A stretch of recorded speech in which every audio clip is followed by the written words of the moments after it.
And the chair of the next session, Professor Michael Betty, has arrived. And Mike, good morning. You're muted at the moment. Okay. I'm not the chair, Ying. I'm the discussant, okay? I don't think I'm the chair, am I?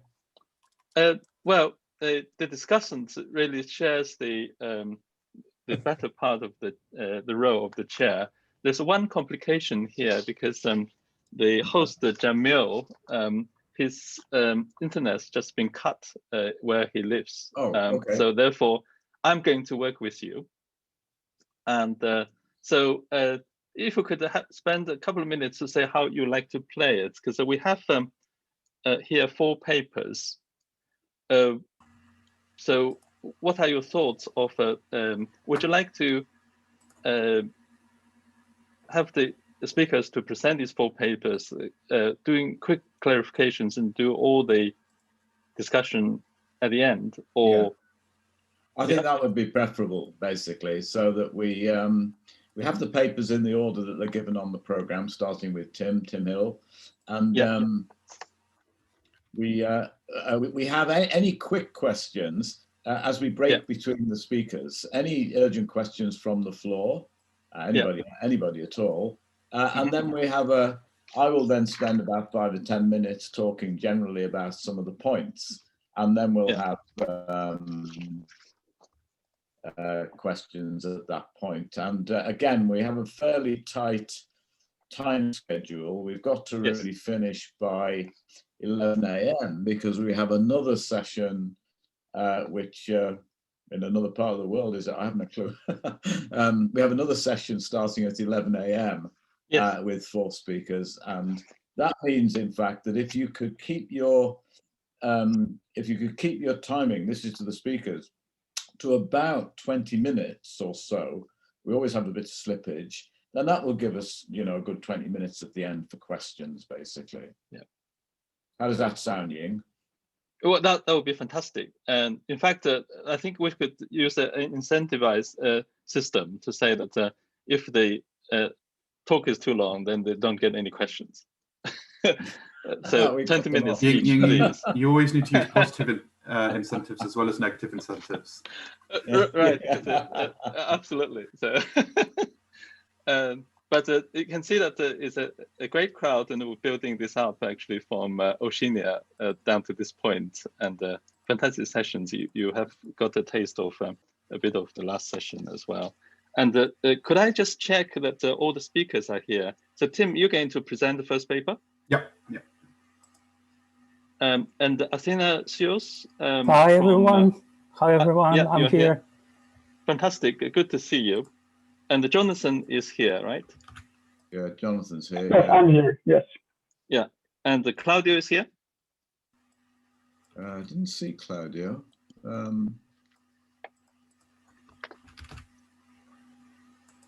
Claudio, I remember, actually, he said to me that he's going to join a little later because he has a clash, but that's okay. Right. So, and Mike, would you like to introduce the speakers, or I could do it, and whichever way you would like. I can introduce them if you like, Ying. Yeah, please do, because you will know them much better, and it's also a great honor for you to introduce them. Yeah, thank you.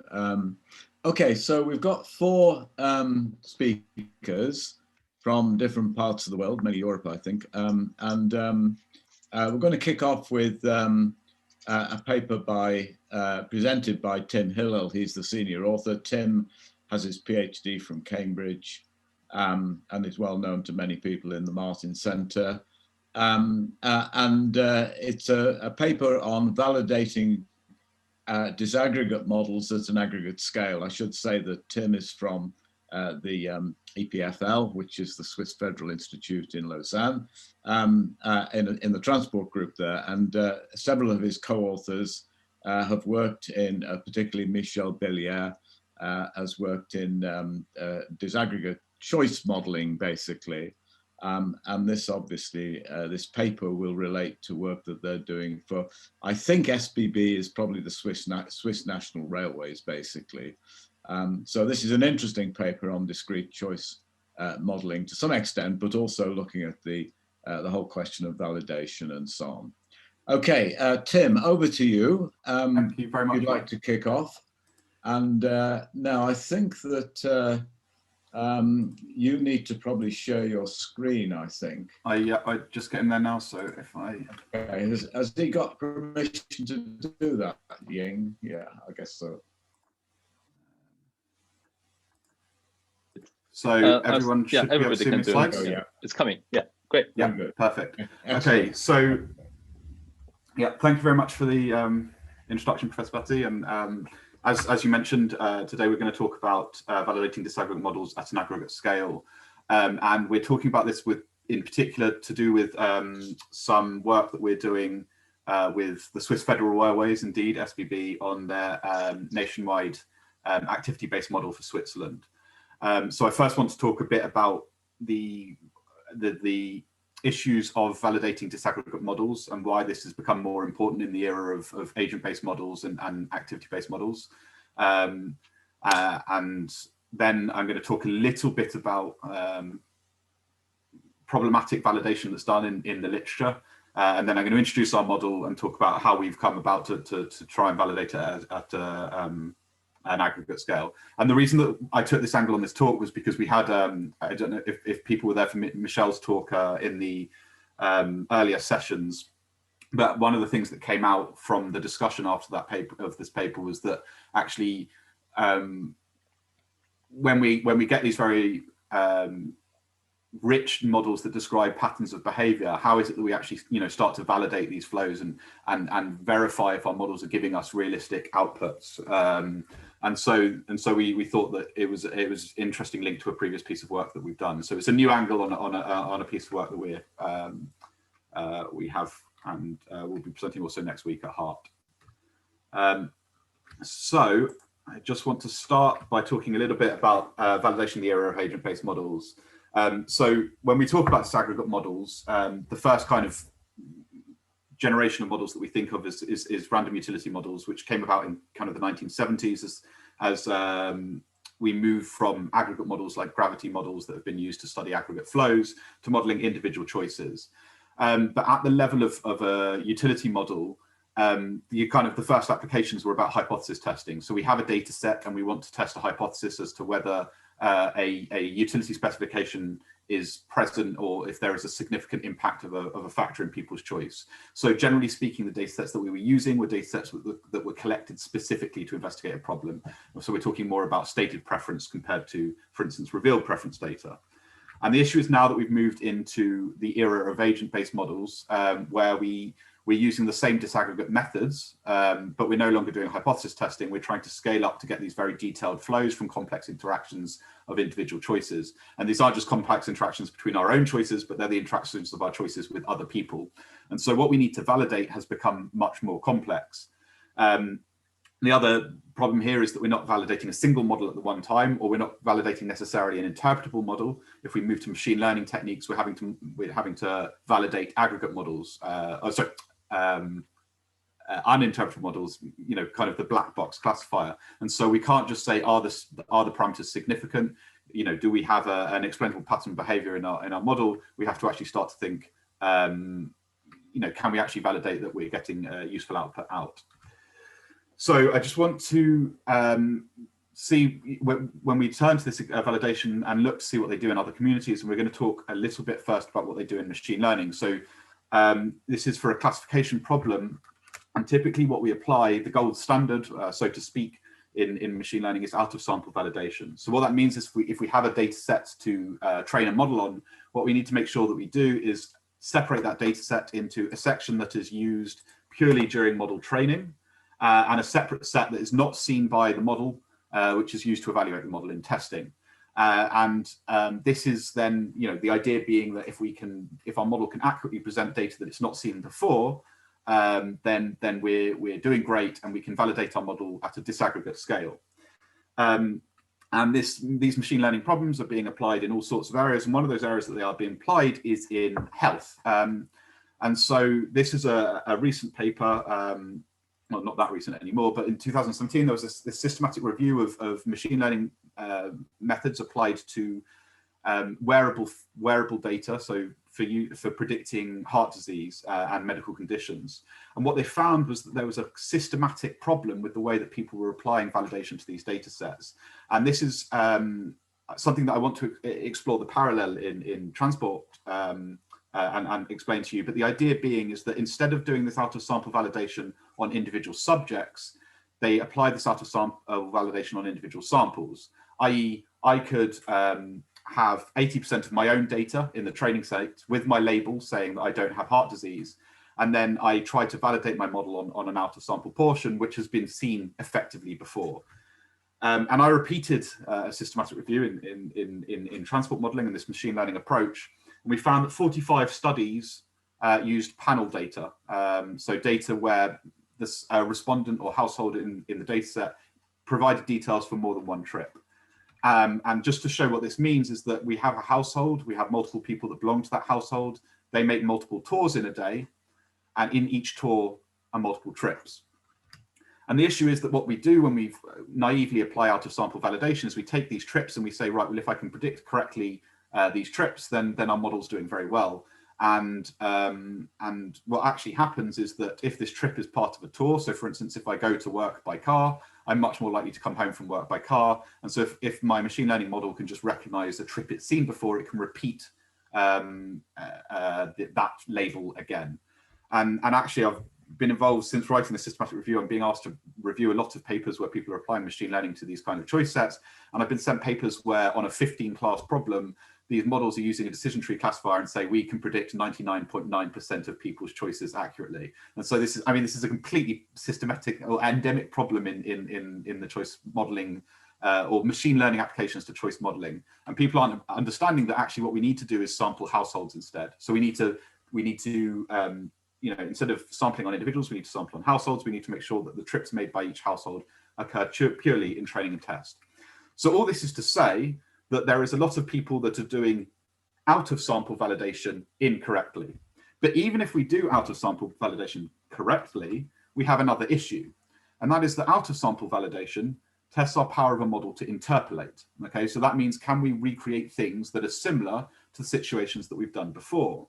And in reality, what we want to see is how our models will extrapolate. We want to do forecasting.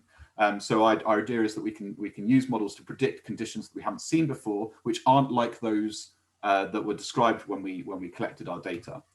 And so what we should actually be doing is external validation, where we collect data sets separately. So I could collect data set for one city and validate it for data set on another city, or I could collect data set from 1 year and then test it on a future year. And so external validation is then much more robust. We can't then, you know, if we collect our data sets separately, we can't have these problems with hierarchical groups and having these data leakage from observing data that we've seen before. But even external validation doesn't necessarily represent our use case because we collect our data sets in the same way, right? We're still doing, you know, if I have a way of collecting data sets about, for instance, ownership of mobility tools, which is what I'm going to come to talk to in a bit. If I collect these data sets, you know, via survey data, I'm still not actually validating against what I'm trying to forecast. Okay, so the idea here is that I'm trying to motivate you that we can't just apply a model validation. We can't just do either even external validation to confirm to ourselves that we're getting useful output from our models. Okay, so what we need to do is start to validate against control totals, aggregate totals, and that's why we need aggregate performance data to see, you know, are our models producing output that is reasonable. So I've just talked quickly about the fallacy of out of sample validation. The gold standard in machine learning of observing out of sample test data is actually often applied completely incorrectly. Even if it's done correctly, we don't represent external validation, which is when we need to actually extrapolate to a data set we've not seen before. And even when done correctly, external validation doesn't simulate the use case of forecasting aggregate behaviors. Okay, so I now want to talk about the model that we've developed at SBB and how we're using alongside SBB and how we're applying these principles there.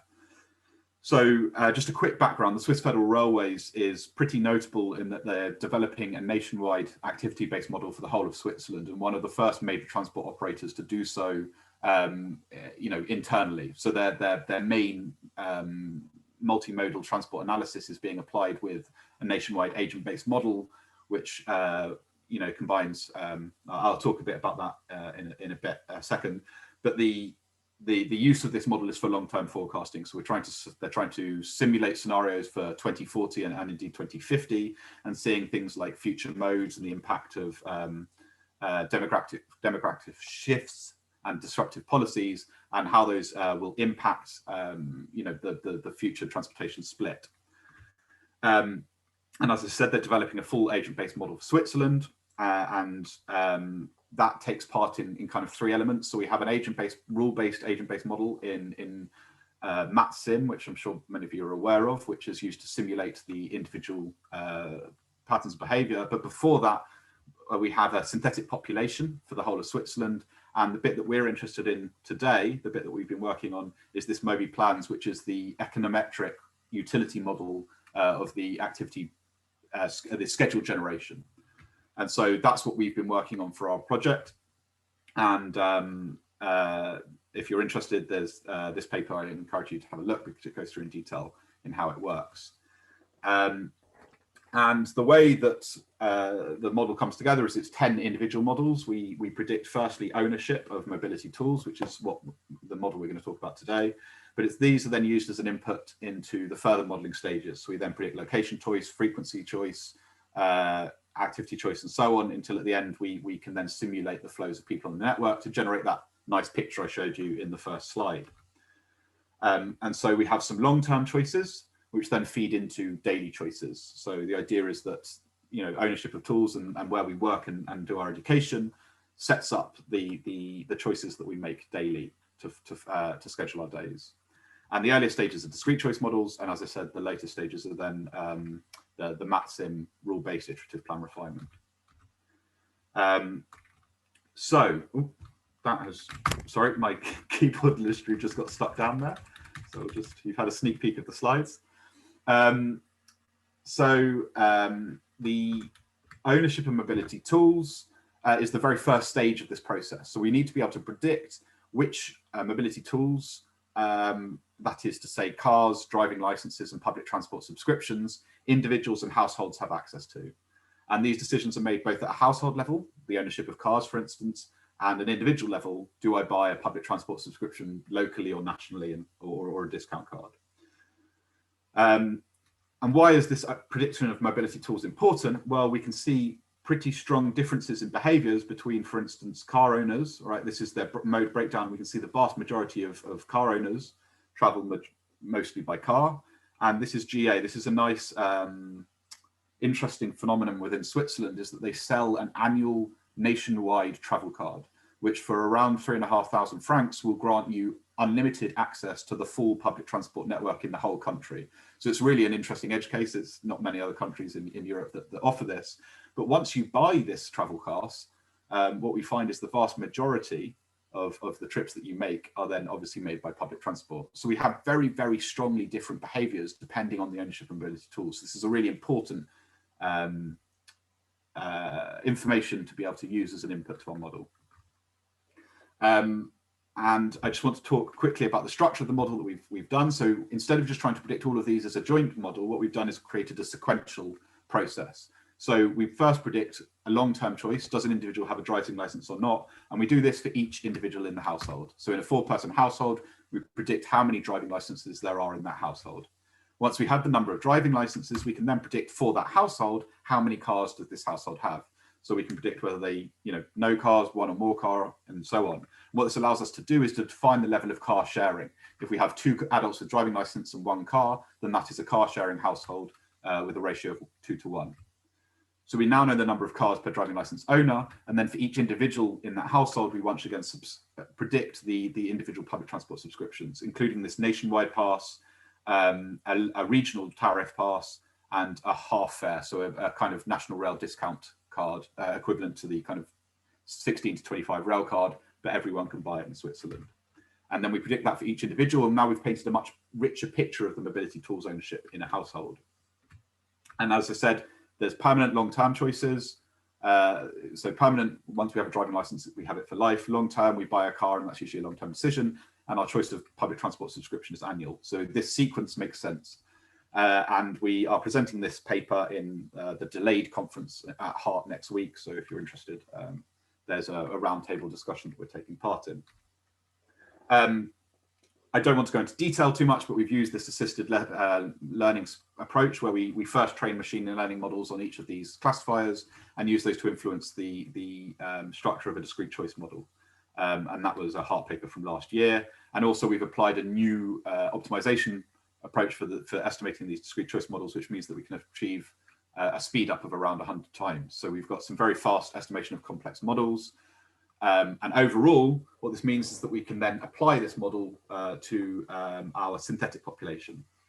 So I'm running tight on time, but what we have seen, so what we have done is predicted our model on a sample of data called the MTMC. This is a micro census household travel survey, where people provide the detailed information for a small subsample of the population, which has a strong bias. Okay, so we strongly bias, for instance, we oversample the number of GAs in the population and so on. But then what we can do is apply that synthetic model to the synthetic population. So we've created a synthetic population for the whole of Switzerland. We haven't, SBB have, but the model that we've developed is then applied to that synthetic population. And we validate it at multiple levels. So we can validate it at accessibility level, and the ones I'm going to show you today are cantonal level, which is equivalent to the England counties, and municipality level, okay, so like local authority level. And then we can apply a recalibration, and I'll show you the impact of that.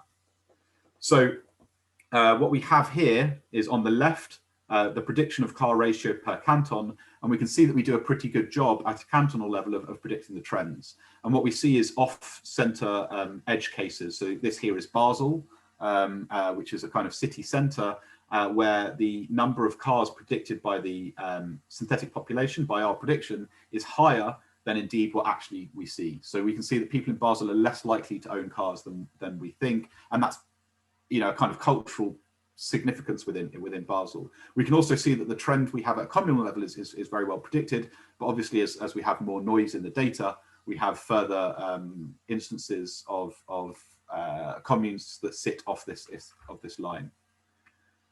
And we can do the same also for this public transport subscription, this annual public transport subscription. And here, this is where these edge cases start to make a lot of sense. So we can see the city of Bern here, which is where the Swiss Federal Railways is based. And it is a kind of phenomenon that people in Bern really endorse the Swiss attitude towards public transport and are very highly likely to buy these public transport tickets. And people in Geneva do not at all. And Geneva is often kind of teased in Switzerland about being more part of France than part of Switzerland. And indeed, people own cars because the transport links back into France are not as well developed traditionally. And so they're much more likely to use private car. So the issue is that in our model that we've created, which was estimated just on the MTMC, we're not able to capture these kind of local cultural differences between regions. And we can see a similar trend here in the communal level. We can see that whilst we can kind of pick up the trend, we find that there are edge cases, and in the communal level, much more edge cases that we're not as we can't perform as well. So the last thing to then talk about is this recalibrated model. So what SBDB have done is re-estimated just a constant for each labour market zone, and these sit somewhere between a canton and commune, and just apply a constant to the model. So they don't fully re-estimate any of the parameters, they just add in equivalent to an alternative specific constant. And as we would expect, once this constant is added, we can fit each of these cantons straight to the line, so we get a perfect fit. But then when we investigate the communes, and now this is at the smaller level, we see that the GA trends are well predicted by our local authority, sorry, our labour market trends. And so once we predict once we adjust for the labour market, we can see there's a very close fit. When we look at the communal level of car ownership, we can indeed see that there's still a large spread. Okay, so even within the communes, within individual labour markets, have very specific trends that we don't pick up we're trying to model behavior. And so, for instance, you know, in a mountainous village, which is part of a larger labor area, we will have probably much higher car ownership than someone in a valley who is very close to a bus stop and so on. So just to conclude, I possibly have tried to include too much in this presentation. It's probably the first conclusion, but as a reiteration, the out of sample use case does not equal external validation, which does not equal our actual use case of forecasting these aggregate trends. And we've managed to apply a process to do aggregate validation of a disaggregate model at multiple scales. But, and this is the big caveat, we're doing this on a very low dimensional output. We have a discrete choice model, for which we only have 10 classes of different things that we're predicting. We're doing this on categorical data, and our data is time invariant. And we aggregate only in one dimension, which is people. And so if we looked back at that, these agent-based models where we're predicting transport flows, the problem is much more complex. You know, we need to aggregate not just on the people domain, but on the space domain and the time domain as well. And so, you know, the importance is that we need to think about ways that we can actually, you know, better validate our models against observed trends. So I thank you very much for listening. And I think that was just over 20 minutes. Yes, thanks, Tim. That was perfect in that sense. Can I ask the conference participants if anybody has any urgent questions of Tim, short questions that he could respond to with respect to the presentation? If you would like to indicate, oops, sorry. I'm just scanning the list of participants. Nobody has indicated anything at this particular point. I'm not going to ask a question, but I do think this out of sample and external validation is a very important issue. And the whole question of disaggregate and testing models at a more aggregate level is very important. Many of these things have not been done over the years for lots of issues pertaining to data and context and so on. Okay, thanks, Tim. Yep. We'll call you back once the other three presentations have presented. And I will now ask our Finnish colleagues to present. We've got a paper on healthy resilience and livable cities, evidence from Helsinki's 2018-19 heat waves. It's a sort of heat island related paper, and it's from three colleagues from the Finnish Meteorological Institute. Let me see if I can pronounce their names okay. Athanasios Votsis, Reija, Ruuhela, and Hilppa, Gregow. Athanasios. Are you presenting? Yes, I am the presenting author. Okay, good, very good. Anyway, welcome, and if you could keep your talk to 20 minutes, then we'll be sort of on time. Anyway, over to you, and we look forward to your presentation. Thank you. Perfect, thank you, Mike, and hello from Helsinki. Here it's good to see so many nice and familiar faces. And our topic here, I hope you can see already my presentation, is switching a little bit to the health sector and how does that relate to urban planning. I have tried here to relate a bit more what I'm going to be talking about to the topic of the session, which is modeling methods, of course. Obviously, there's a lot of other extensions to this topic, but let's see how this discussion leads us. Now, my motivation here is to demonstrate the uses of overlaying gridded heat wave with gridded socioeconomic data, at least some of them, and to highlight that this leads us to some realization about the scope of computational planning support systems and about, let's say, technology-based urban planning in general. So what I'm going to be talking is, first I'm going to briefly introduce a little bit the policy context, which is, of course, societal resilience and climate change adaptation. I will move on to very briefly describe how we have, let's say, recreated computationally the Helsinki heat wave events in the 2018 and 19 years. And I'm gonna be focusing both on the hazard side and of course the exposure and vulnerability side. And finally, I will try to convince you that we need a little bit of risk scoping in terms of CPSS.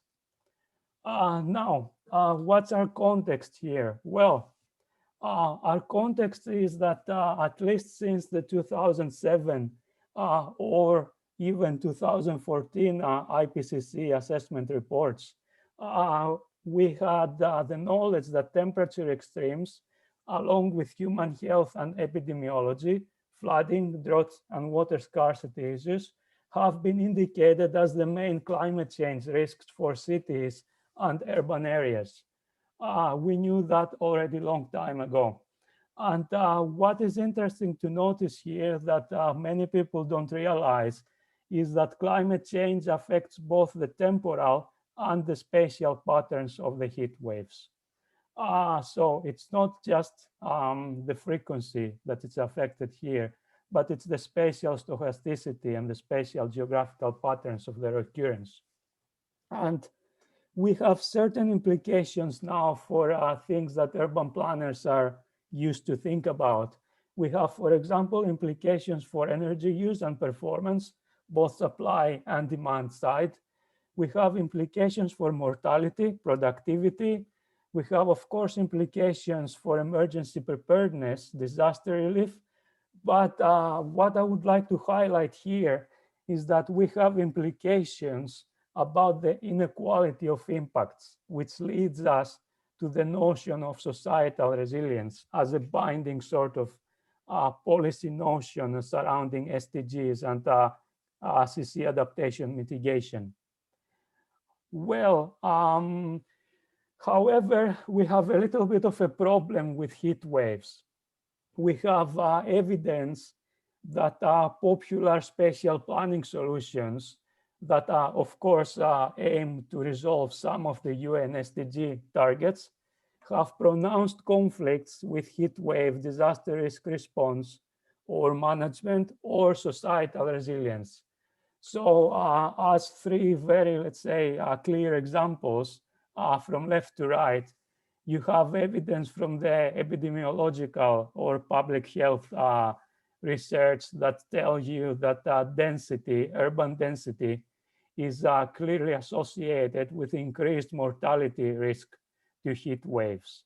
Then you have studies from the social side that are warning you that climate change adaptation strategies or even more concrete, very popular strategies like urban greening have at the best ambivalent well, we do not know what do they do to every part of the population, and we have serious suspicions that they are actually hurting the most vulnerable socioeconomic groups.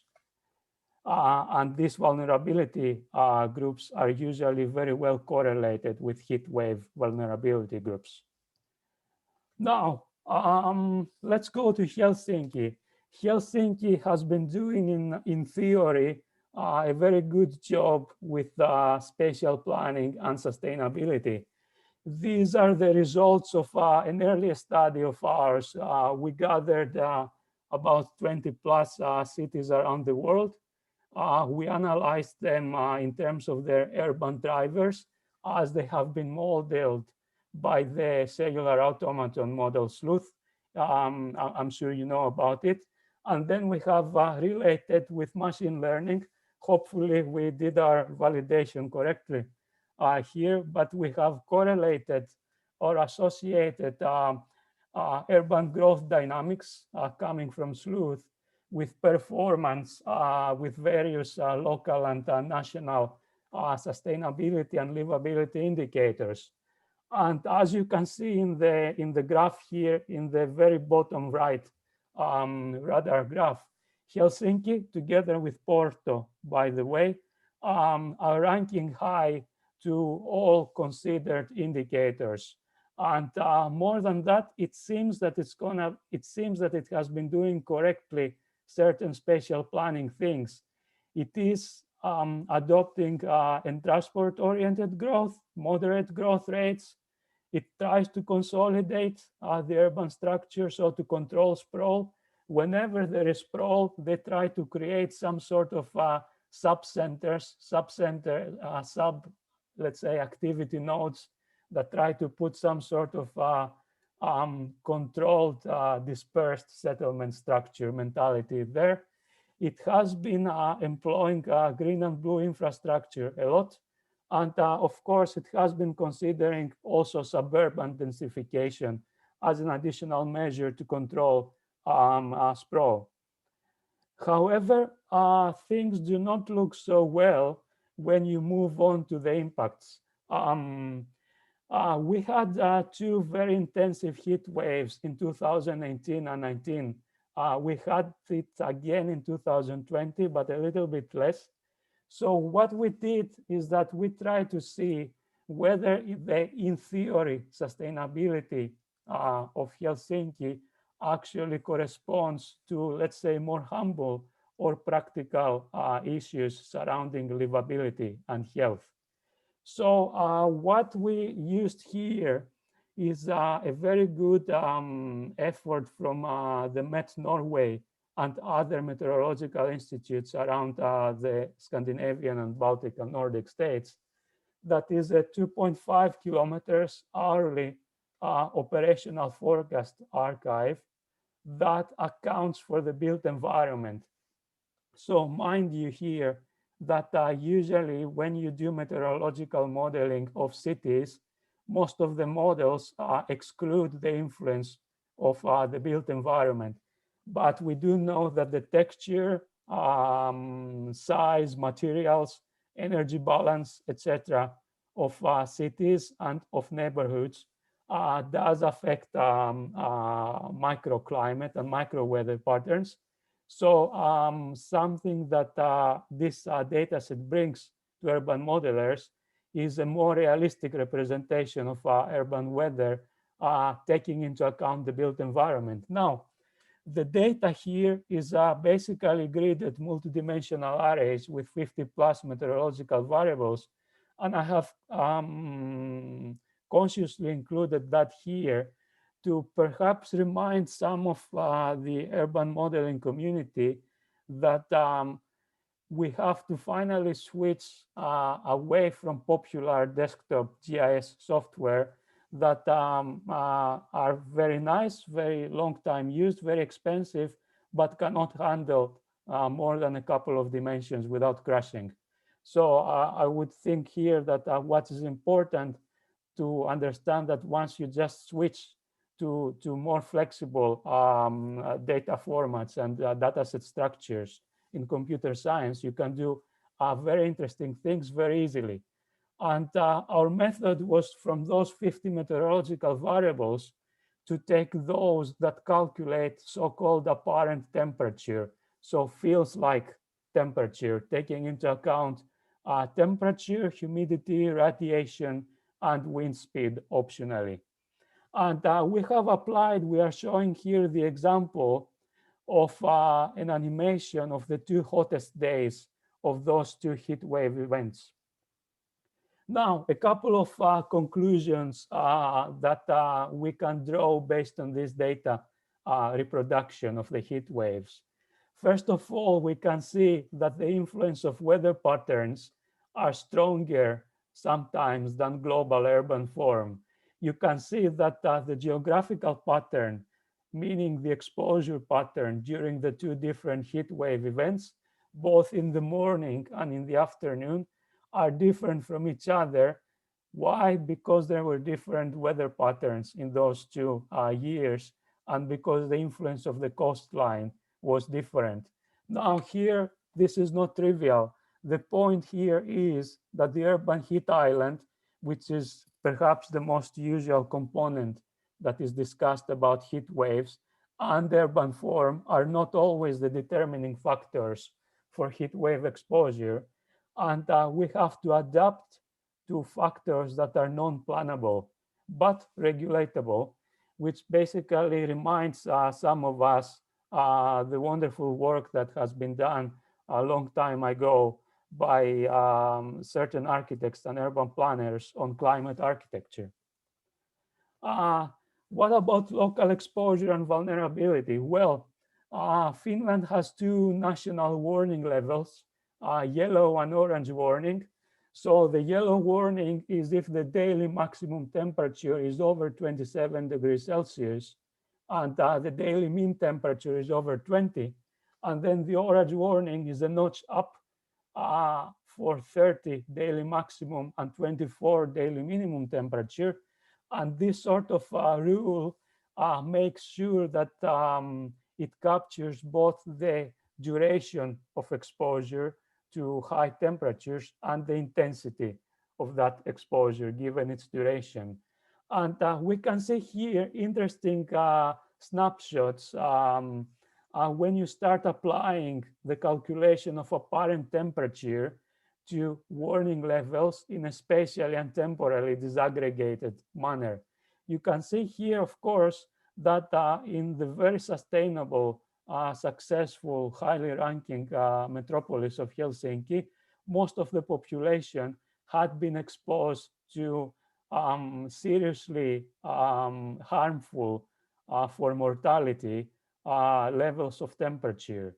So, and even more, the situation is worse if you consider the really vulnerable group, which is 75 years and plus, reaching even 90% in 2009 for the highest warning category. So 90% of 70 plus people have been exposed to the orange level warning. Then, of course, you have a lot of workplaces and dwellings exposed. I don't think it's a good idea to show here even a further breakdown of what sort of unequal exposure you had to different income groups. You would see something very interesting there in terms of inequality. But the message is here for you is that exposure varies, yes, due to known factors that planners like to talk about, like urban heat island type of built environment, but it also varies due to weather pattern and the impact of the sea, which again is non-plannable, but possible to regulate with planning. And the exposure among different vulnerability groups, A, can be high. So where is the livability here of a sustainable city? And B, very significantly, meaning where is the societal resilience aspect here in a world that increasingly understands the importance of equality and fairness across socioeconomic groups and spaces. Right. So my conclusion here from this very brief introduction of trying to combine socioeconomic with meteorological gridded information at a high temporal and spatial scale is that it seems that we need re-education. You can take this with a grain of salt, but my 5 messages here is that first of all, we need an integrative notion of societal resilience. So we need to consider equality, fairness, and vulnerability across concrete sociospatial groups. So forget aggregate policy or evidence-based policy support, because we know that if you do not tackle societal resilience at the bottom up, then perhaps you're losing the fight to a better future and to an adapted and resilient future.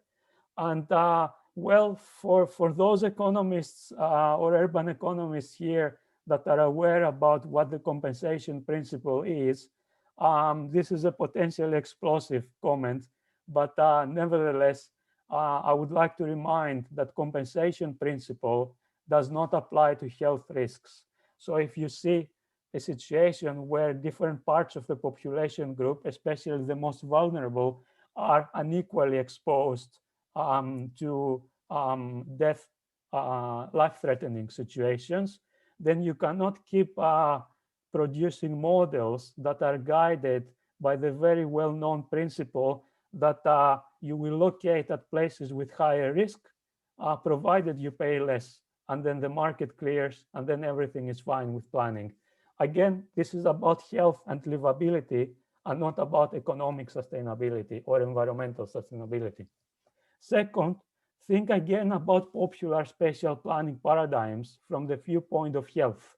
Microhousing is popular, densification is popular, strict energy efficiency standards or green standards are very popular, but we know from health studies that these are exactly the ones that decrease sometimes livability and put the population at serious life-threatening risks. And we have seen that both for the COVID situations, where a lot of the population would not be able to cope if they were in microhousing without sufficient access to greenery, air, the ambient environment, etc. Now, a little bit to the modeling side. I would consider that we need to incorporate more spatially temporally resolved exposure, vulnerability, and hazard models into applied urban models. So we have very good progress with reproducing behaviors and phenomena in space, but we need to take a further step and to understand what all that means, not for our academic curiosity, but for how actual people and actual spaces are affected with respect to serious climate change risks.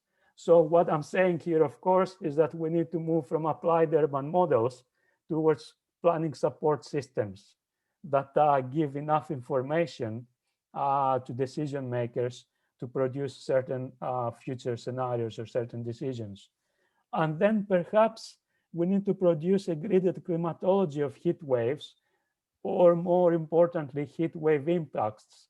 So the same way that we know when a flood will return and how intense it will be, when heavy precipitation will return, we need to understand how often and where heat waves return, and most importantly, what are the exposure, the geographically resolved exposure patterns. So we can build a climatology and we can understand whether certain spatial planning paradigms correlate or associate in certain ways with this climatology.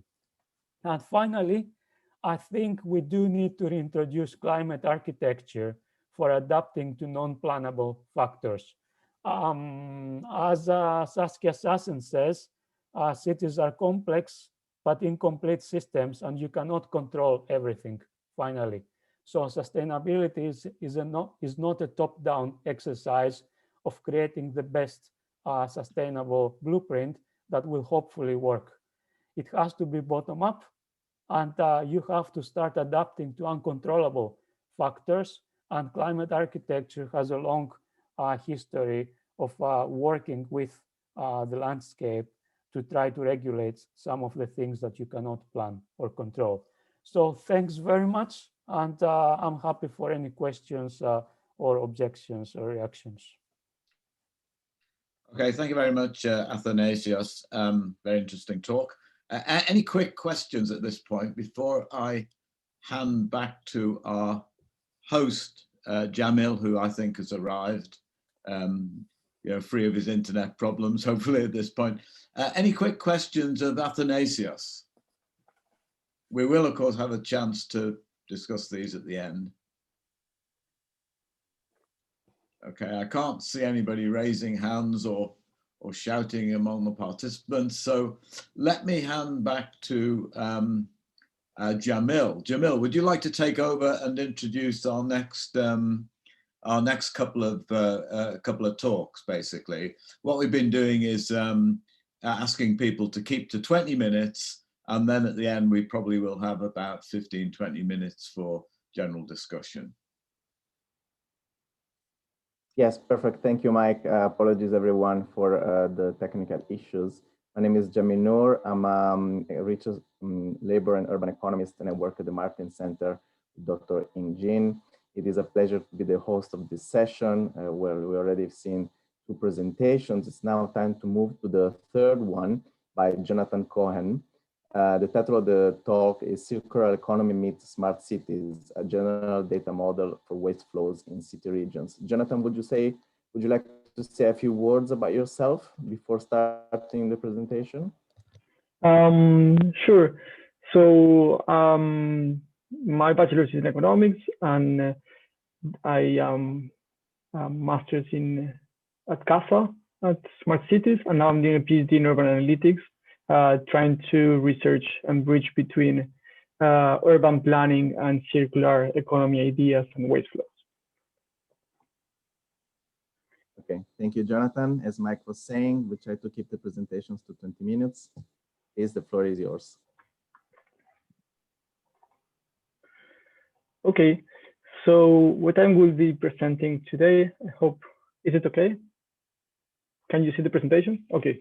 Mm-hmm. So what I will be presenting today is a bit different, but I think it fits a bit well in the terms of agent-based modeling and how we deal with some of the modeling aspects of it. So the outline of the presentation for this workshop is to start a bit of the context, what might be the project about, and to introduce the general waste flow standards and present some of the case studies I've been working on, and finally open up for discussions and hopefully get some good input for continuing the research. So as we all know, we are currently consuming beyond our capabilities. We have reached out of 4 of the 9 planetary boundaries. Cities are crucial for attaining sustainability, and without them, the Sustainable Development Goals will not be achieved. In this context, circular economy strategies, practices, or paradigm is identified as a positive strategy to deal and to achieve sustainability. So the research goal is to understand the role of regional planning in facilitating circular economy practices. And the idea here is that by describing and analyzing how secondary resources flow into the regions, it will be possible to explore the relationship between the spatial patterns and the resource efficiency. So for the readings and the literature and the previous literature exploration, there were certain problems identified related to that circular economy is still an infant concept, but still is trying to be used and incorporated into city planning. Urban metabolisms studies and concepts lack of specialization, and geography is missing in these models. Ingestion symbiosis ideas are basically and heavily using material flow analysis, which again is lacking the spatial and geographic aspects of it. And this creates problems for urban planning and implement the circular economy ideas.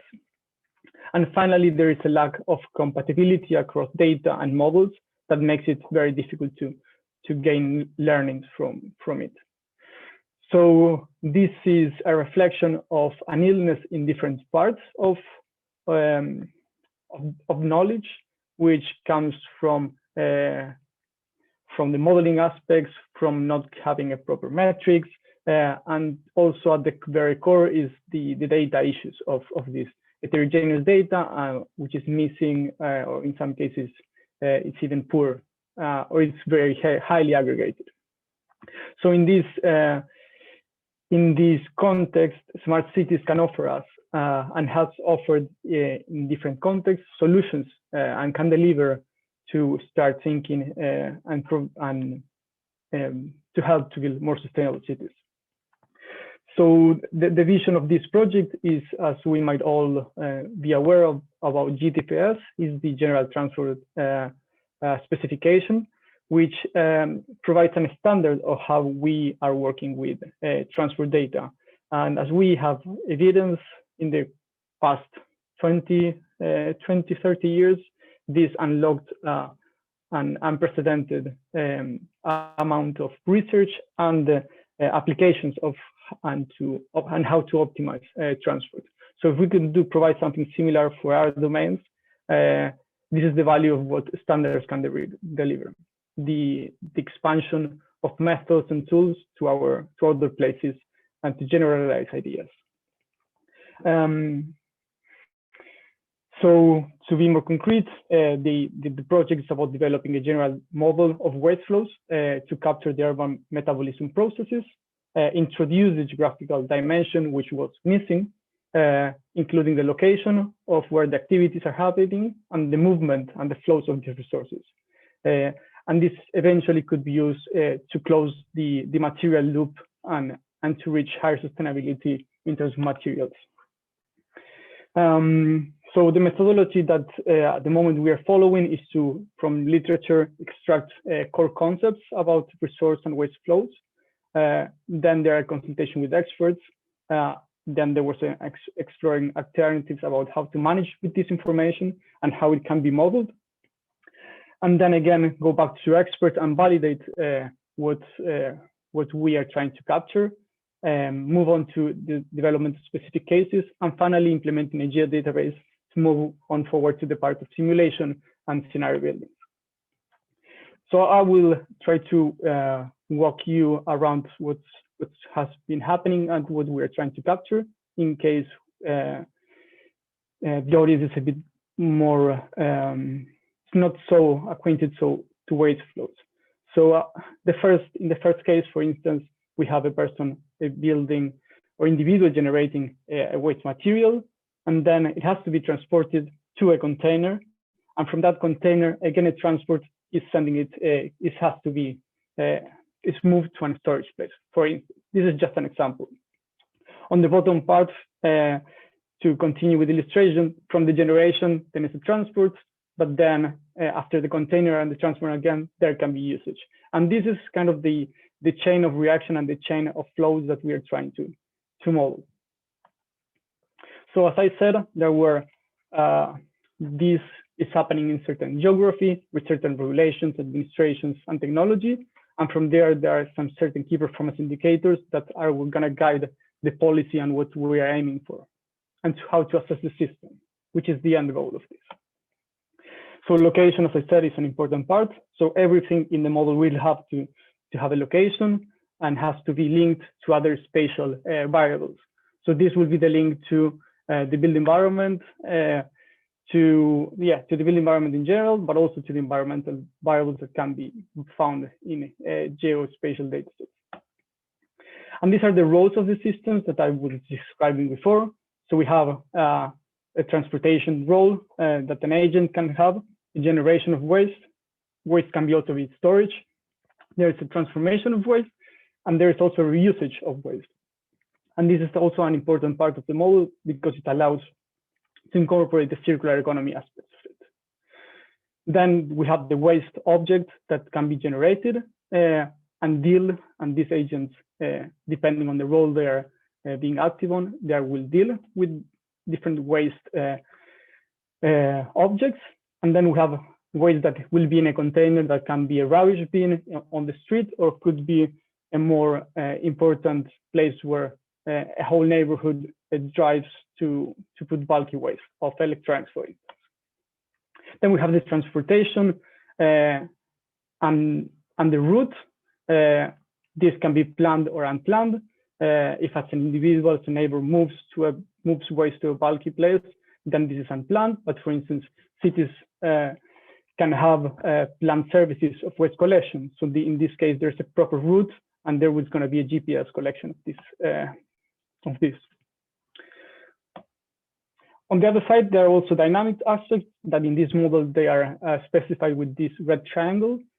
So the container, it's a specific object that doesn't have any dynamic aspect, waste as well. But whenever there's an interaction of waste creation is transferred to the container, there can be log file created about what's been happening. So again, this is for waste that is being contained, but something similar can happen with transport. And this is more similar to the GTPS and how we deal with transportation today.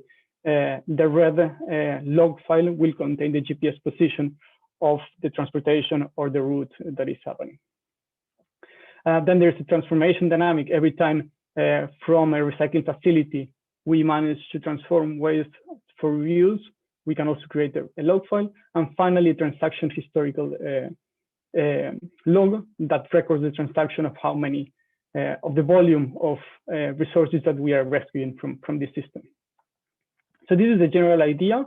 And in order to model this system, which is complex and also, which is a complex system that can also be defined as complicated for now, we know that agent-based modeling can be, it's a natural way of representing the system. And we know that also agent-based modeling, there are approaches to start the conceptualization and to understanding the whole model as a whole, as how it works with UML, which is the Unified Modeling Language. And the idea is to start representing the whole system with this conceptualization and with this framework as a complementation eventually for the ODD protocols of how to address agent-based model. By doing this, there can be huge benefits because of the generalization of the applications. So if we know what are the data inputs and how we have to start our model, then eventually this could be replicated. And it's a step forward, or we believe it's a step forward to our openness of data and processes. So this is the class diagram, the class schema of the UML representation with all the attributes. This is a simplified version, but just to see what transportation can have. It will have an agent and ID. An agent can be a person, or it can be an industry that has vehicles.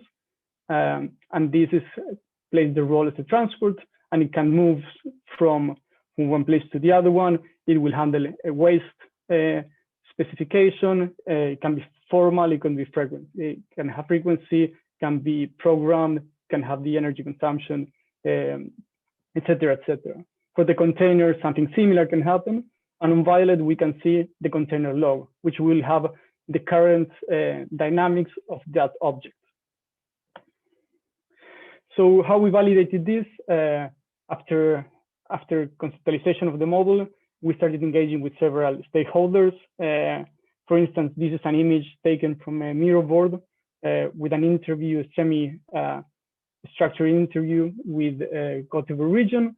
And we were questioning if our concepts and objects in the model were sufficient, if something was missing or something was not. And then we were pinning down into specific names and actors that are in this region. And finally, we were looking what is the data that is available and how we can start making use of it. So at the moment, we have these 5 cases that we're trying to address and to capture with this with this general model, which is a semi-informal solid waste management in Buenos Aires, recycled materials in Gothenburg, municipal waste of Gothenburg, and 2 cases about industry, which can be industrial symbiosis in general or construction waste management. So just to show you about how this model can be used or how we're thinking about using it and how can be the usefulness for future simulations. In this case, we have Buenos Aires waste collection, which is a semi-formal waste collection, and they're urban waste collectors picking rubbish on site. And they mainly are collecting recyclables, such as plastics or cardboard or paper. This is arranged with the municipality, so it's a pretty much bottom-up approach with cooperatives. So you can imagine that maybe data here can be an issue and an obstacle, but things are recorded that can be an advantage of this. So I will walk you through this. For this case, what we are having in mind is that we can have different typologies of generators, such as industrial, commercial, or residents. This is just to exemplify, but there are going to be as many individuals as many blocks that generate waste. Once waste is generated, it can be aggregated, or we can have data at the building, or it can be also synthetic data, but it can be at building level, at block level. And this generates waste, which is then put in a container. And pretty much this is moving forward. And it's a more detailed example of what or how the UML example can be used. The UML model can be used. When it comes to transportation, again, the transportation cooperative as an agent will have the role also of transportation. And here they will handle the waste from one place to the other one. And just to sum up this example, in the case for the recycling facility, again, once the waste is at the recycling facility, there's a log file that eventually triggers what is the waste, what's the waste that's been transformed into resource. And finally, if the resource is being sold again into the market, there's another log file. So this is how we are planning to capture for the Buenos Aires case how waste is handled. Then this is the conceptual part, and later on will come the simulations and scenario building. But we believe that this is an important part if we want to start building the knowledge towards what data is required, and if someone wants to eventually pick on this model, this is a good way of structuring what has been happening. So we repeated this process for Gothenburg municipal waste of solids, for the producer responsibility of recyclables also for Gothenburg city, for a case in industrial symbiosis, and the construction and demolition system, which is an important system due to the volume of waste that is handled. Rather than the contribution of the waste, we believe that, well, the contribution is to create or to try to build a standard for waste flows of resources. The general model and the frame will hold spatial information, and that's important that it's included to understand the spatial aspects of waste handling and resources in general. Integrate the urban metabolism approach to GIS. So integrating this part is important also. And also the inclusion of the closing loops of materials it's an add-on that we are contributing with. And finally, with the validation method, we are trying to guarantee that the main components of the systems are also being included in this. So regarding the next steps, is to implement this model into a geodatabase that regarding data, worst case scenario, there's going to be synthetic data for this, but at least it will be able to show the case. We will need to identify specific KPIs for different cases and think about possible scenarios that are relevant for urban planning. And finally, start to test the scenarios and run the simulations. So regarding the workshop, will be interesting to have some guidance regarding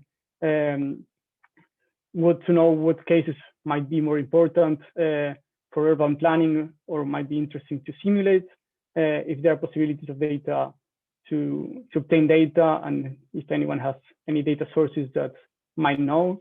If anyone has worked with agent-based modeling and has already built synthetic data, would be interesting to see what is the output of these models and see how this can fit in our standard. And there's also potentiality for integration with digital representations of cities. And finally, regarding implementations, we are still in early stages, but start to think which will be the best tool to handle this sort of simulation that we are having in mind. Thank you very much, and thank you for listening. And now it's open for questions. Thanks, Michael.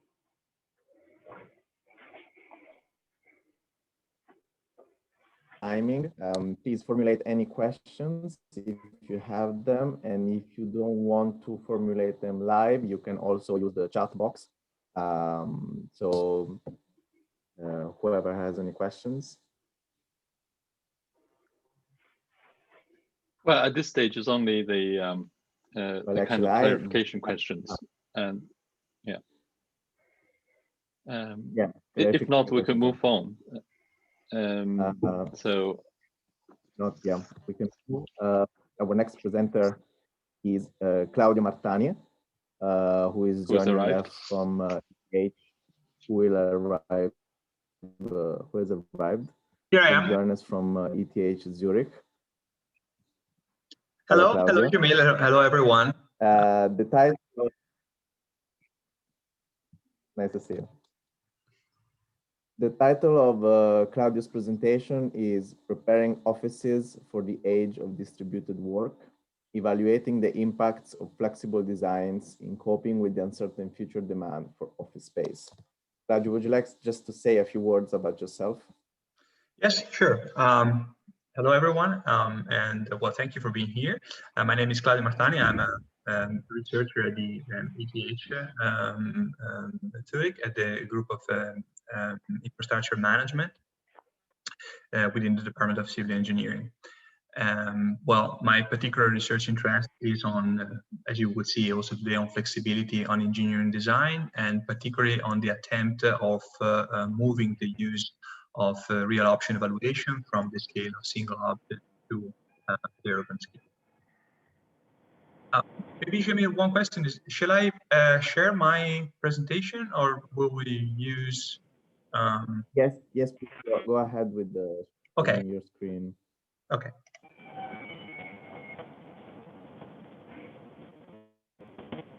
Excellent. I trust you can all see the presentation. Yes, we can see it. Fantastic. Perfect. Have a 20. Thank you, Jamil. Thank you. Hello, everyone. I'm very glad to be here today presenting to you the work on the evaluation of the impact on flexible design with the uncertain future demand for office space. But let's see who the happens now. May I ask Jonathan, you can mute. the ones that are not speaking the second to please mute themselves. She was not a very good speaker. Can the host, it's Jonathan, can someone mute Jonathan? Yeah. I'm not able to. Yeah, you can go ahead, Claudia, muted them. Oh no, I actually muted everyone. So I think you should unmute yourself, Claudio. Can you hear me now? Yeah, now we can hear you. Thank you. Okay.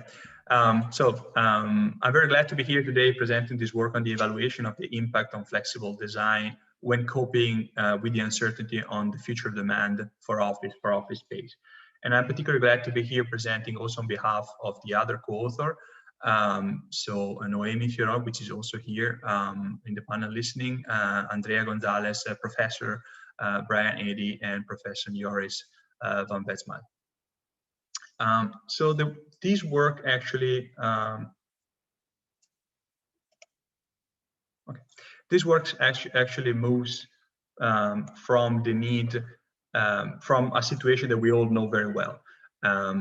So the fact that due to the current COVID pandemic, we find ourselves in the situation of working remotely, working from home. This, of course, is not per se a choice, it just happened, but by happening, it shows us that it's possible, that we actually can perform at least partially the work that we have to perform remotely by work, posing a serious question then on what the needs are really for office space, quantitatively, so how many spaces we will need in future in our cities, and also qualitatively, the one that we need, of course, might not necessarily have the same requirement or the same characteristic that the one we used to have. So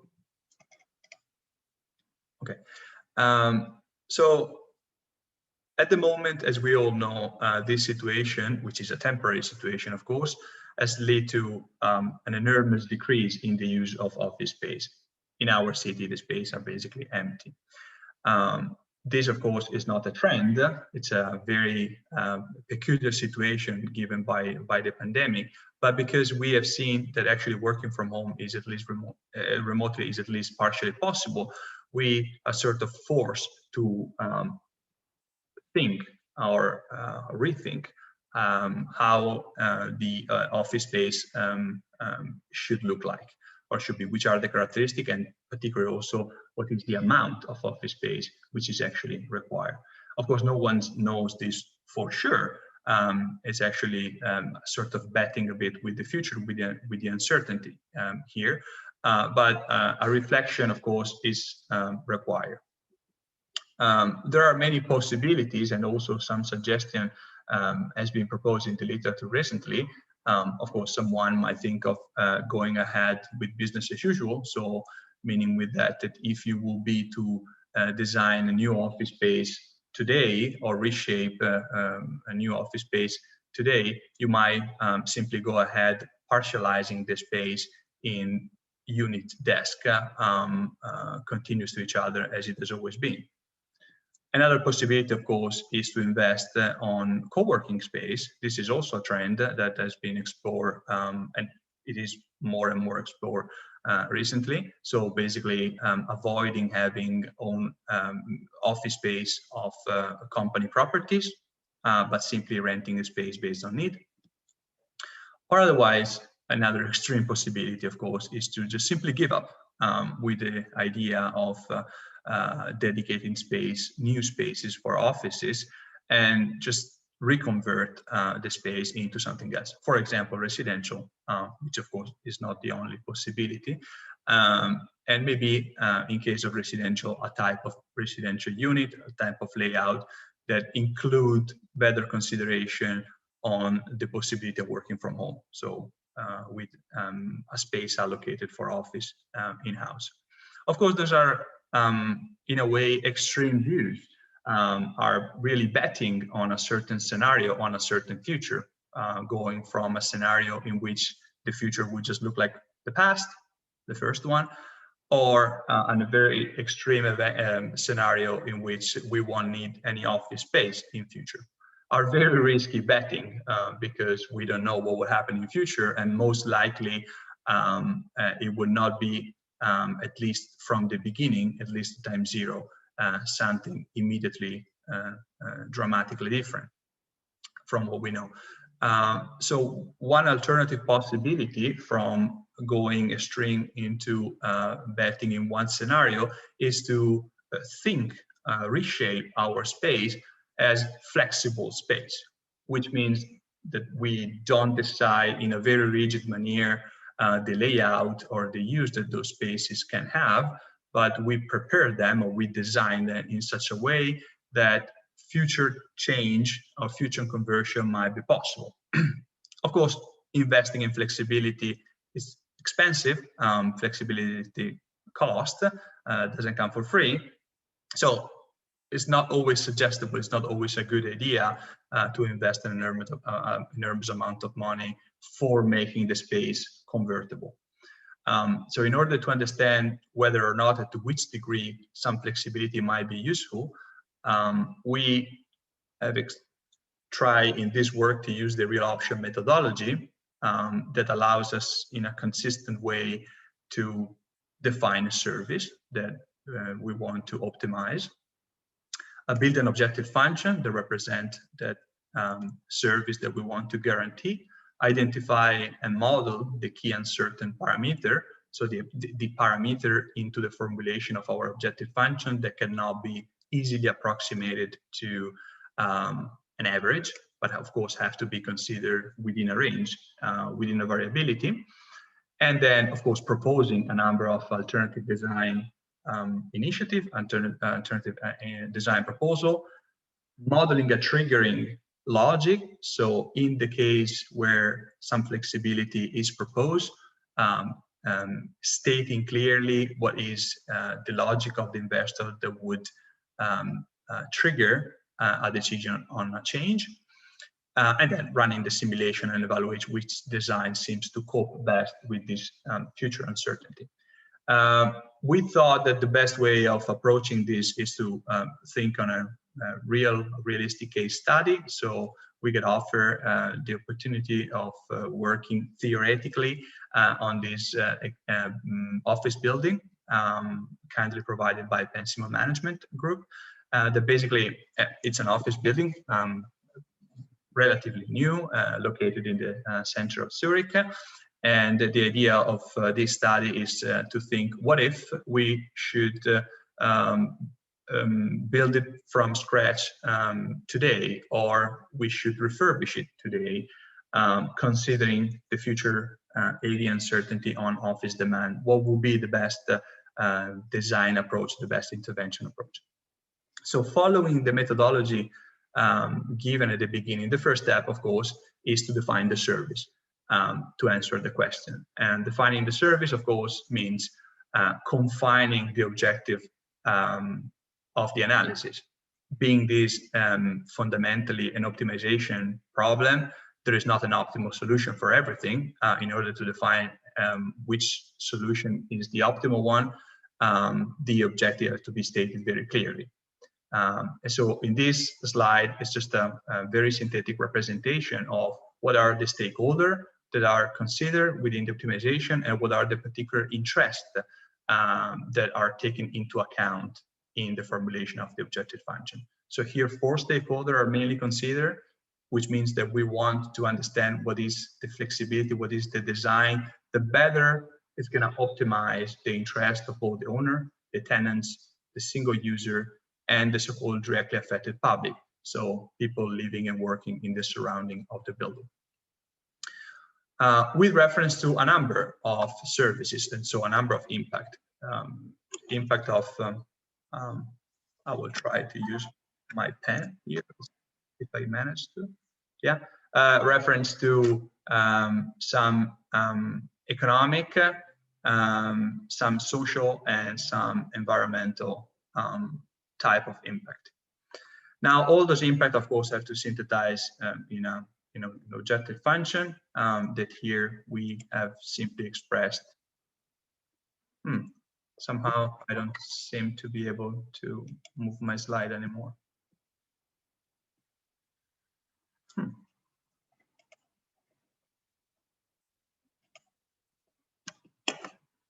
Sorry,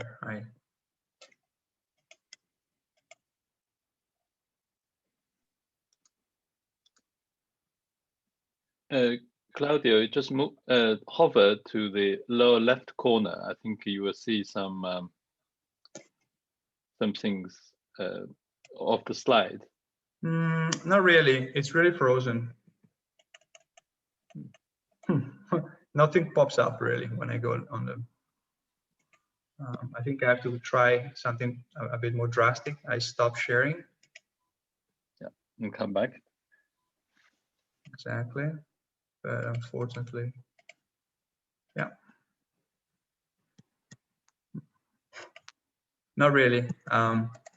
It seems like would you like to maybe send me by email your presentation, and I could share my screen?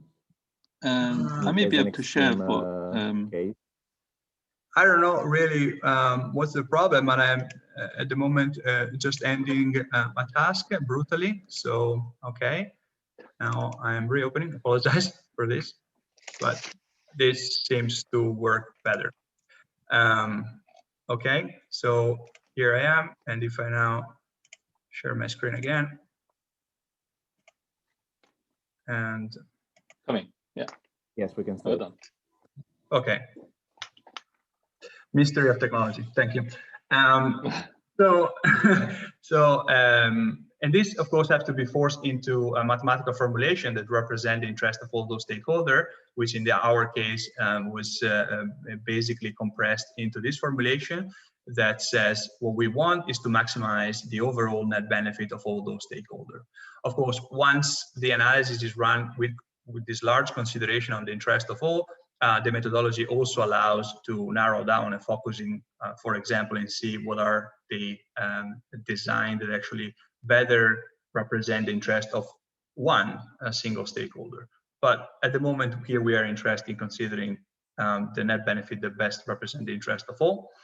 And this means that, of course, a formulation has been stated on how the net benefit of each stakeholder has to be computed. So this is just a little example. I'm not particularly interested in going deeply into the mathematical formulation of everything, but it's just to show that once a way is set to estimate the net benefit, for example, in this case of the owner, that depends, of course, on the rent that can be gained minus the cost, the running cost and the changing cost. Once realize immediately that in order to estimate the benefit, for example, it is very relevant to know what the demand of space is, the demand for the different type of space that can be offered in a flexible configuration. So the demand for office space, the demand of co-working or residential area. And this, of course, it's uncertain, is largely uncertain, cannot be set deterministically. And this, of course, requires to move to the modeling of the uncertainty. So this will be, of course, very long to explain in detail, but in a probabilistic manner, an average demand is foreseen with an average uncertainty distribution per time step for each of the three variables. So the demand for remote working, the demand for co-working space, and the demand for residential area. And with this modeling, of course, it was possible to run simulation and so simulate different profile of demand. Now, on the other side, of course, it was required to start thinking from a design perspective how to better answer those possible variation in the demand. And so here, two types of flexibility were put forward, really. What you see on the left, the flexibility of one type, which allows the office space to be easily convertible into co-working space. So we will see now in detail, but those are possible design approaches that allows to convert an office space into a partialized co-working space. This, of course, in case the demand of regular office drops and there is a demand available for co-working space. On the right, instead, is a more dramatic, in a way, there's a flexibility to prepare a more dramatic sort of conversion, the conversion into residential area. So when the demand of office in future really drops, how to possibly create the condition to easily convert the space into a flat and just keep up with the demand of residential area. So in a very, very synthetic form, of course, here we start with a rigid office, which means basically the basic configuration that we have at the moment that doesn't include any thought or any preparation for converting the space into a co-working space. What we call a company flex, which means that some, I hope you can see my arrow, that some flexible walls, so removable walls, can be used to partialize the space in order to leave one part of it as a rigid office, so an anchor for a company, and the rest that belongs to the same company, but in case the demand for it drops in future, can be converted into co-working space. And those are examples on the design on how this can be converted partially or entirely into co-working space. Then, of course, there is a total flex that, by opposite to the company flex, fundamentally doesn't include the possibility of having an anchor, so a fixed office space for a company, but basically creating a sort of fluid environment where all the space can be converted into co-working space. And this can be done in three manners, using temporary walls like this that allows conversion, to use removable fixed walls like those, or to use curtain, basically, which is sort of in a fashion at the moment, particularly in Asian country, but it's picking up also in Europe. That allows, of course, easily partialization of space. The other type, instead of flexibility, as said, is the one we reference to the possibility of converting the space into a flat. So here there are only two approaches. One where no flexibility is being considered, which is this, the fixed technical element, where in order to convert the space into a flat, into a residential area, big structural conversion have to be operated. Other one, a more flexible idea, is to use independent technical elements where the plumbing, the electrical plants are, and the ventilation are already predisposed into the office, so that if the space have to be converted into residential area in future, it's already pre-prepared and the work is very easy and very economic.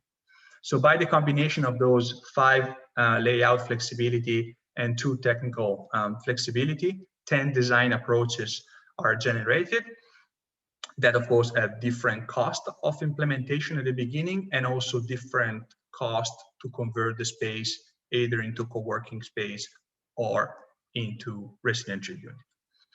The last bit is, of course, that once the flexibility is introduced, so the possibility to change the space in future is introduced, a triggering logic have to be set. So basically, it's required to model the condition under which the owner will decide within your simulation to use the option available and make a change. And this, of course, have been done considering the optimization of the net benefit of the owner over a payback period of 10 years. Based on this triggering logic, 600 I think, simulation are run here for all 10 the design, and for the modeling of the uncertainty consider the fourth design, which is the company flexible with independent technical element, has been considered to be the optimal design solution. Of course, here I just want to underline that this is the result considering the interest of all the stakeholders, but someone can also focus or narrowing down on the specific interest just of the owner. And in this particular case, that will be the optimization result won't change. But of course, in conducting this analysis, we realize that there is a high sensibility. The possibility is a high sensibility of the result with respect to the input taken into the simulation. Oh no, before that, a specific look can also be given to how the flexibility here is used.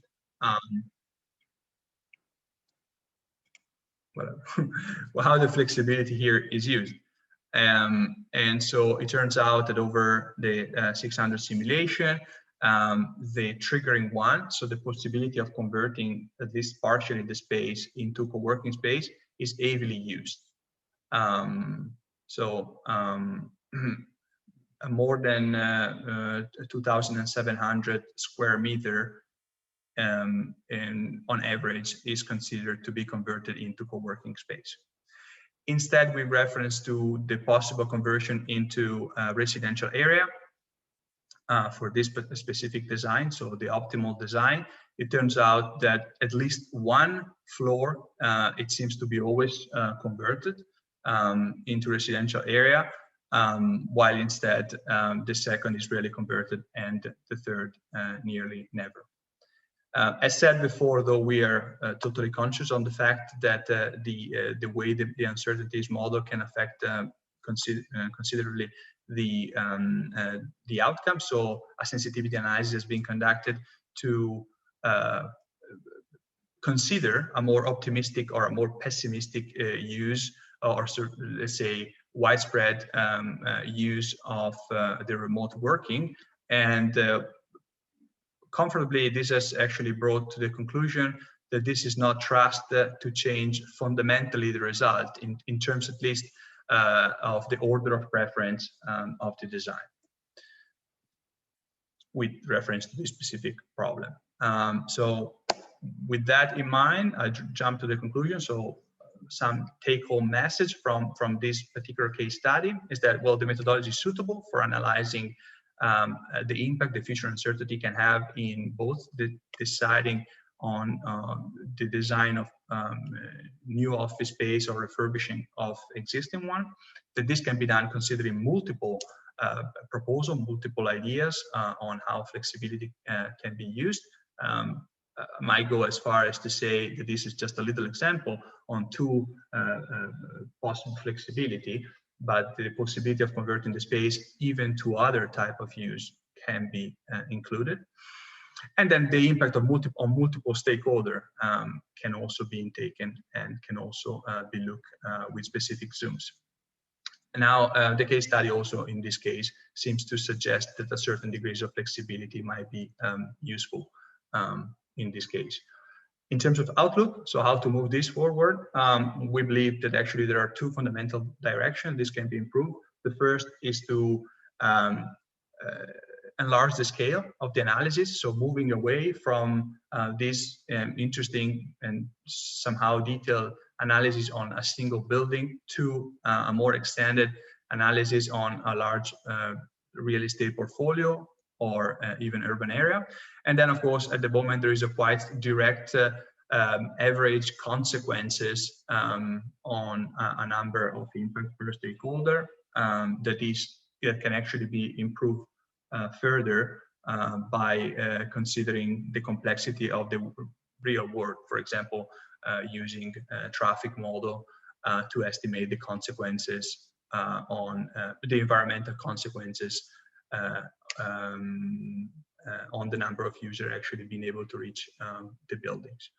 And with these, I think, yes, that I am at the end. This is my contact reference. I will be able and more than happy to answer your question if you want to reach me out. But I think we have also a bit of space now for some questions. Thank you, Claudio, for this very interesting presentation. Actually, one of the scientific organizers of the conference, Michael Wegener, would have very much enjoyed this outlook towards modeling the future of the urban world. And maybe Mike Batty will have some general observations with respect to these presentations and the previous ones as well. This is quite a feat to discuss 4 presentations at once, but Mike is more capable than making it. So Mike, we are welcoming your observations. I'll be honored to. Sorry, thanks very much, Jamil. Yes, what I will do is just bring out some general comments which really pertain to all 4 presentations. I can't possibly do justice, but it's important, I think, for the rest of the participants to be able to say something as well. So let me spend, 5 minutes, no more than 5 minutes, talking about the different papers. The first paper by Tim Hillel is particularly interesting, I think, in the sense that he's dealing really with this whole question of how we validate models, whether we verify them, validate them, whatever the terminology is, we have to compare them against something which is different from the model.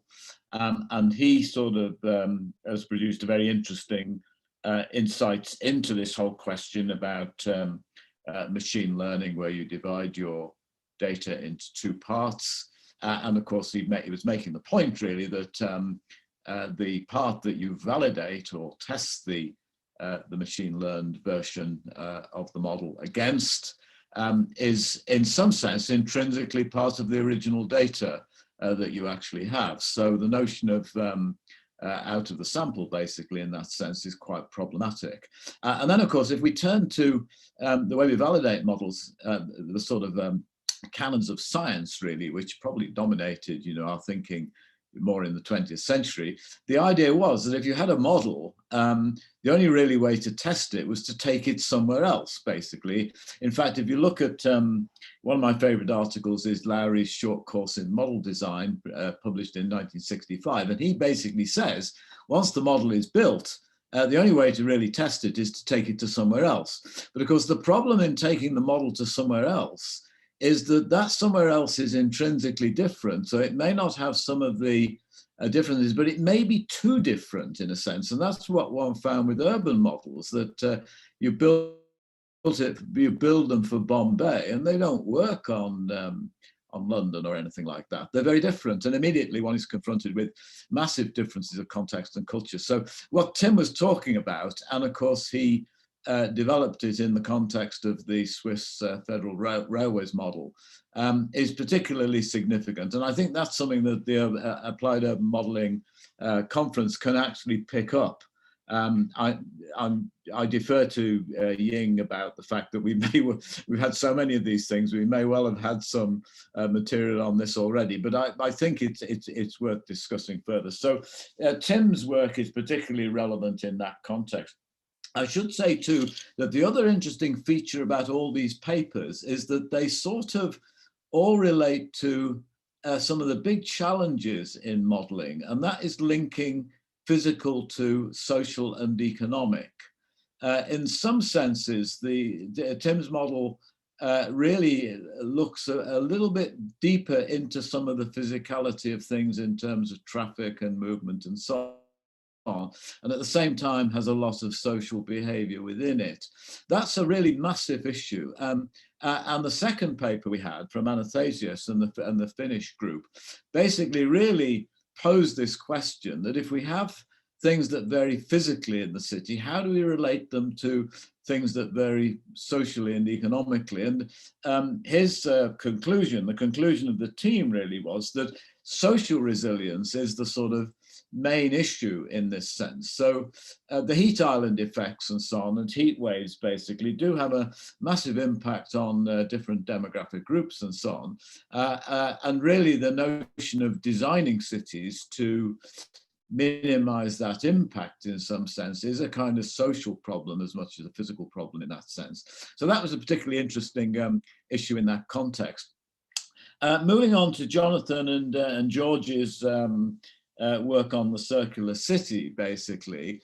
I think, again, this is a very interesting area because many of the issues related to circularity, the circular economy in some sense, really relate to this notion about sustainability and how we actually process waste of various sorts. And one of the great dilemmas, really, I think we face in the field is linking this sort of thinking about how the city works in terms of material flows to all the other flows in the city, many of which in land use transport modeling are measured in terms of people movements and people locations, but increasingly flows that we can't really observe or find it very hard to observe, information flows in a sense. So not only material flows, but people flows and then information flows all determine the circularity that goes on in the city. And in a sense, Jonathan's model is, one of the first, I think, to begin to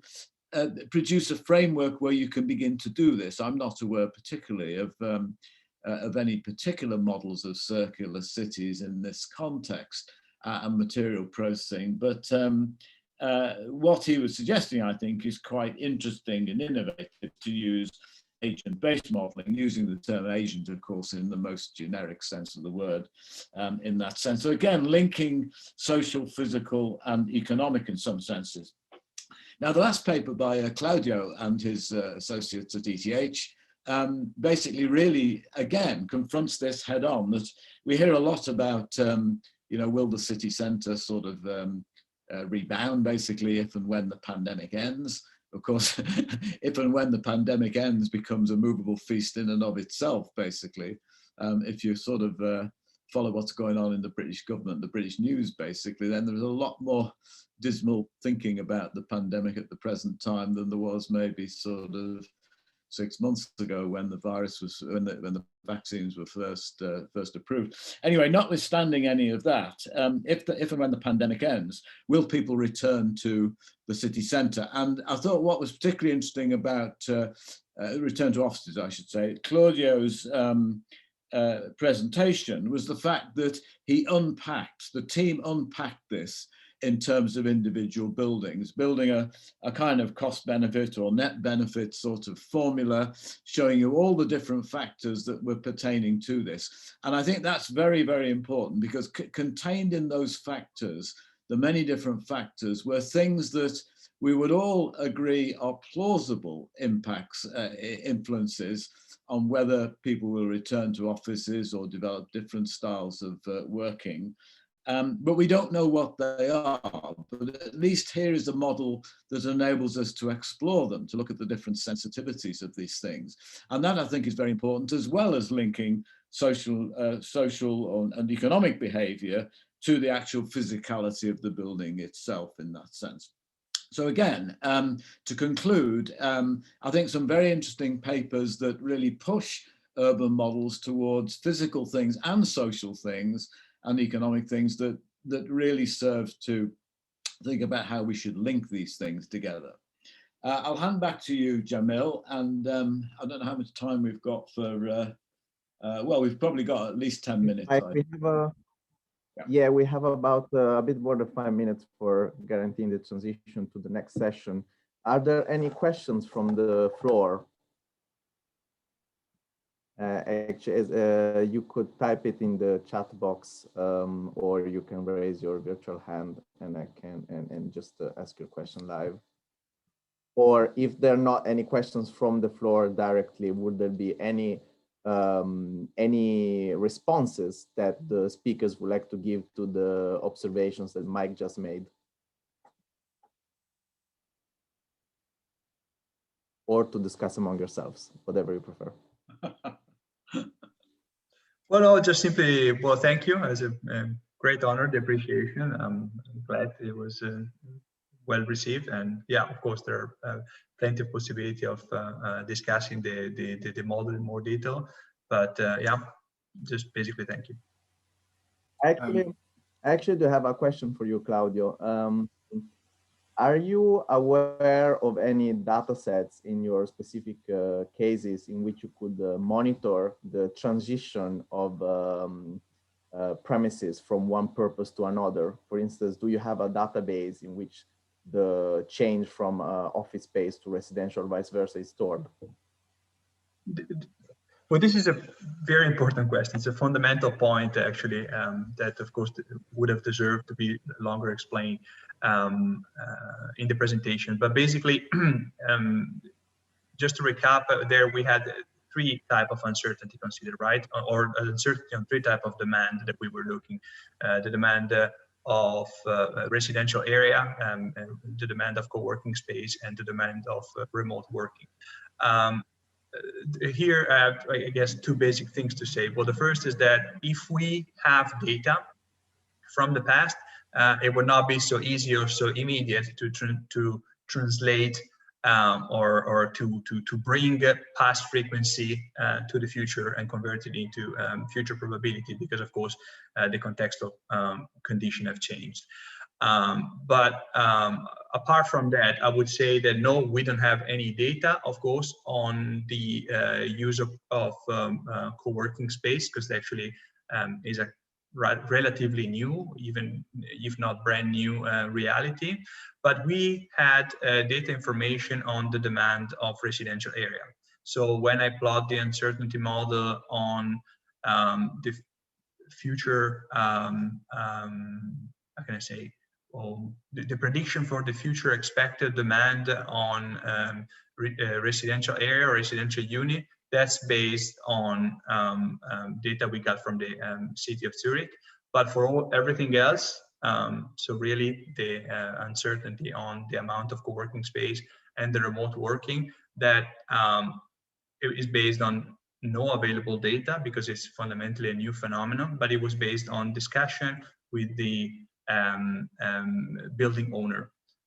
So on his intention, for example, to reopen the building, or the approach in terms of how many people leaving, working from remote, and how many people intaking in the office as soon as is possible. And so based on that and his own intention, we sort of model that uncertainty, considering, of course, a wide spectrum of possibility, because we didn't know actually what the future would have looked like, and this reflects in the amplitude of the uncertainty model. But in short, no, on that side there was no data information, no data available.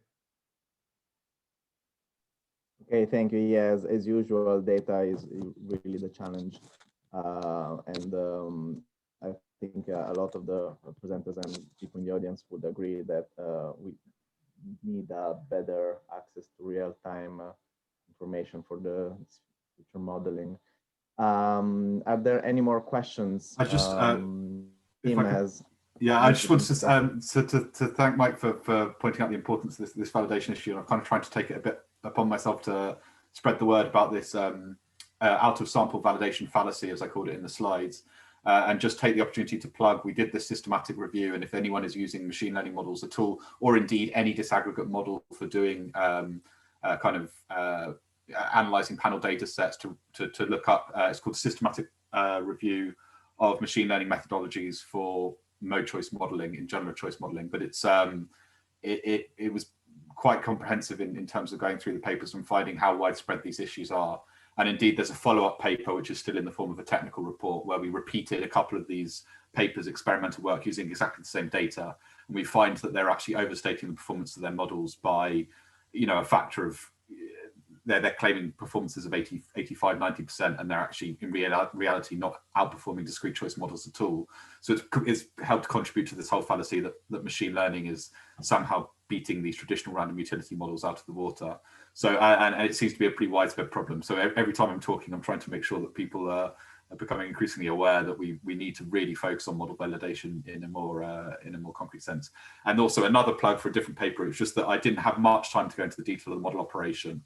The Hart paper has that in detail.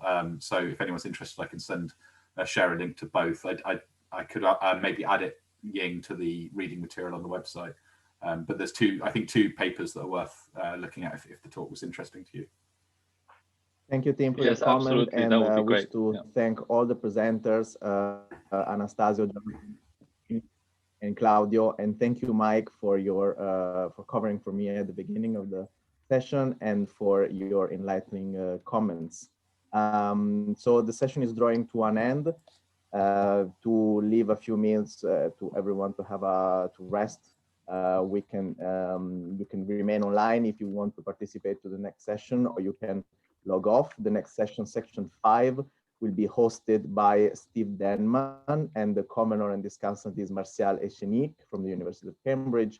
The title of the session, which is dedicated to the listeners and speakers from the geographical area of India and the USA, is Critical Issues Under Rapid Urbanization. It was a pleasure to host this session, and I look forward to see you during the rest of the sessions over the day. Thank you, Jamil, for doing so well and actually coming ahead of the time. So it's wonderful. And one note is to say that the easiest is you remain on the session, and then you can take a 5-minute break. So we will plan to start the next session at the 11:05 at London time, whatever the hour that the time zone you have. So 5 minutes past the hour to do it. And one other point to respond to Mike about the issue of validation, that's very much an issue that Mike highlighted in his 1976 book, particularly drawing the distinctions between verification and validation, which are not the same thing. So to have reproduced some data that's used for calibration is not itself validation.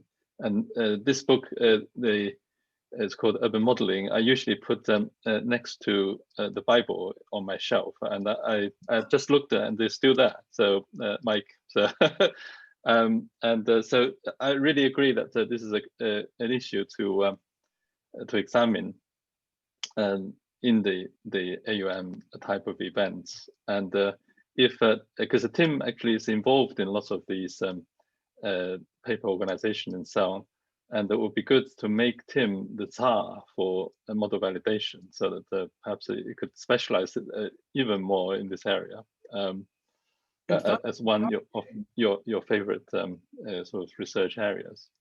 In fact, Ying, in the book back then, the term verification was never used. It's really emerged, I think, in the millennium and onwards, verification, more in agent-based models. I mean, when we built our models back then, Martial will confirm this, that we always assumed they would work, in the sense that we assumed you wouldn't get anything wrong, basically. But verification is very much to make sure your code works, basically.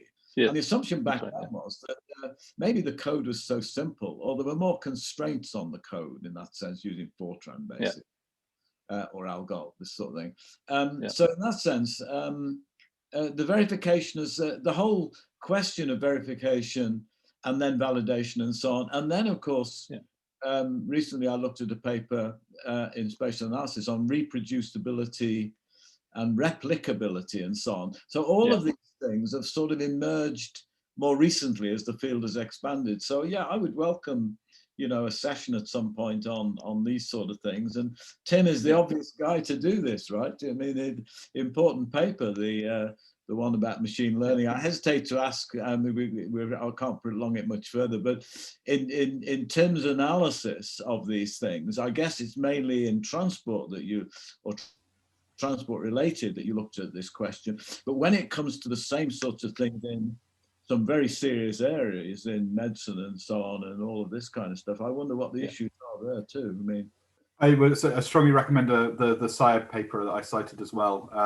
The need to approximate the use case in clinical trials, I think it's called. But I mean, certainly the potential impacts of this subject-wise versus sample-wise could have pretty serious implications for people thinking that they have very accurate health prediction models.